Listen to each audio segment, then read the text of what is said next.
Hoje é o Dia Mundial dos Idosos e várias instituições têm fortalecido a rede que deve prevenir a violência, incentivar as denúncias e também cuidar das vítimas. Sobre o assunto, eu converso aqui no estúdio com a promotora do idoso Glauci Malheiros e também com o defensor público Fábio Carvalho. Boa tarde, bem-vindos ao JM1. Eu vou começar perguntando para os dois, aí o doutor Fábio começa a responder, depois a doutora Glauci responde. Quais são as atribuições de cada uma das instituições, da Defensoria Pública e do Ministério Público, para a garantia dos direitos da pessoa idosa?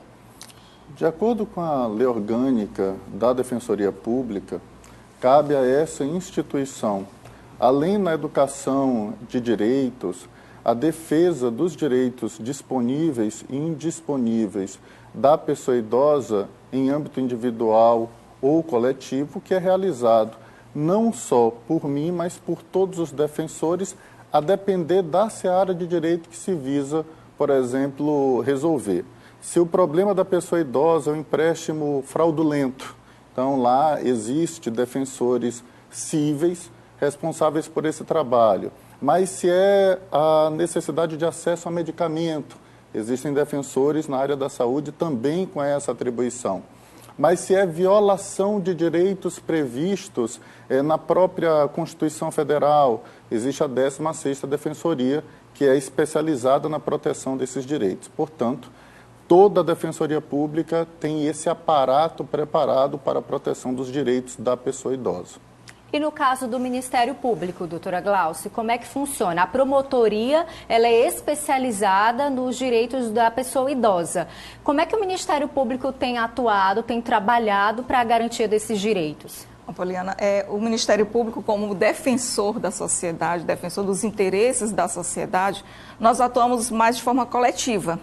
Nós atuamos na fiscalização da prestação dos serviços públicos, nós somos, o Ministério Público, ele é o titular exclusivo da ação penal, então eventuais práticas de crime que tenham como vítimas pessoas idosas, é a Promotoria da Pessoa Idosa, que eu sou titular hoje, a 4ª Promotoria Especializada de Imperatriz, que tem a atuação no ajuizamento dessas ações penais. Além disso, nós buscamos fazer valer os direitos previstos no Estatuto da Pessoa Idosa, que é a Lei 10.741 de 2003. Durante toda a semana vem se comemorando, né, os direitos da pessoa idosa, a questão da conscientização, porque é preciso que todas as instituições e todos os órgãos se unam, estejam trabalhando de forma integrada para que os idosos conheçam os seus direitos e para que se combata essa violência, não é isso? Sim, a gente está na 20ª Semana Municipal da Pessoa Idosa e hoje é o Dia Internacional do Idoso, instituído pela ONU, pela Organização das Nações Unidas.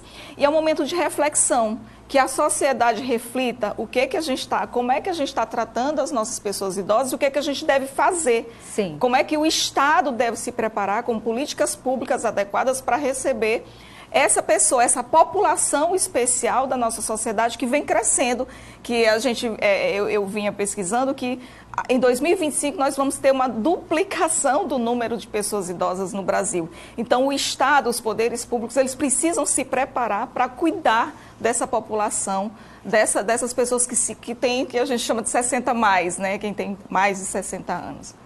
Quando a gente fala em violência contra a pessoa idosa, a gente está falando em vários tipos de violência que precisam ser combatidas por toda a sociedade, e não só pelas instituições públicas, né, doutor Fábio?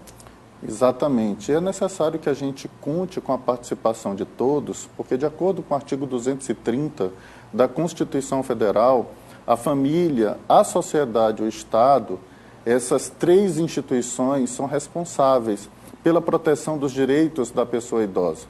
Então, se a família falha em algum momento, é necessário que a sociedade cumpra o seu papel, seja pela denúncia do vizinho, de um amigo, de um conhecido, para que o Estado possa cumprir o seu munus de garante desses direitos. Por isso, nós precisamos visualizar a nível de futuro uma rede articulada com a participação da sociedade, com a participação de todos, e não uma rede vista apenas por órgãos estatais. Apesar desse aumento do número de violência contra os idosos em todo o estado, teve avanços do ano passado para cá nessa luta? Indiscutivelmente. Se nós pensarmos a nível histórico, o Estatuto da Pessoa Idosa já é um avanço. Porque violências contra a pessoa idosa sempre existiram na história da humanidade. Estatuto da Pessoa Idosa não, isso é novidade. Sim. Então, é inegável os avanços que nós temos hoje. Um exemplo disso é que a expectativa de vida aumentou. Se a expectativa de vida aumentou, é natural que o envelhecimento ele vem se tornando mais digno do que antes. Antigamente você via pessoas vindo a óbito aos 60 anos de forma natural e que hoje existem mecanismos de prevenção que evitam esse tipo de morte antecipada. Mas é necessário fazer muito mais a partir de uma mudança de cultura a respeito de o envelhecimento como direito humano, ou seja, eu tenho o direito a envelhecer com dignidade, é essa dignidade que nós perquirimos. Agora, doutora Glauce, ainda é um problema a questão da subnotificação de casos de violência contra a pessoa idosa? Sim, normalmente os idosos eles estão em seus lares, acolhidos, e eles são vítimas silenciosas. Por quê? Porque a gente vê uma situação de rotina. Normalmente, quem são os algozes das pessoas idosas? Quem é que maltrata a pessoa idosa? Quem é que pratica a violência contra a pessoa idosa? Muitas das vezes, um próprio familiar. Um ente querido dessa pessoa idosa e que ela, para não denunciá-lo, para não ver ele sofrendo alguma consequência, alguma responsabilização, ele não notifica e ele não quer perder o afeto. Talvez um dos maiores problemas do envelhecimento seja a solidão. Então, ele quer permanecer no ambiente familiar, convivendo com seus entes queridos. Então, a subnotificação talvez seja mais motivada por isso, porque ele é uma vítima silenciosa, uma pessoa que não quer denunciar as pessoas que estão praticando algum tipo de violência contra ela. Vocês que têm muito contato com as pessoas idosas, que trabalham nessas causas, qual é o desejo atual da pessoa idosa?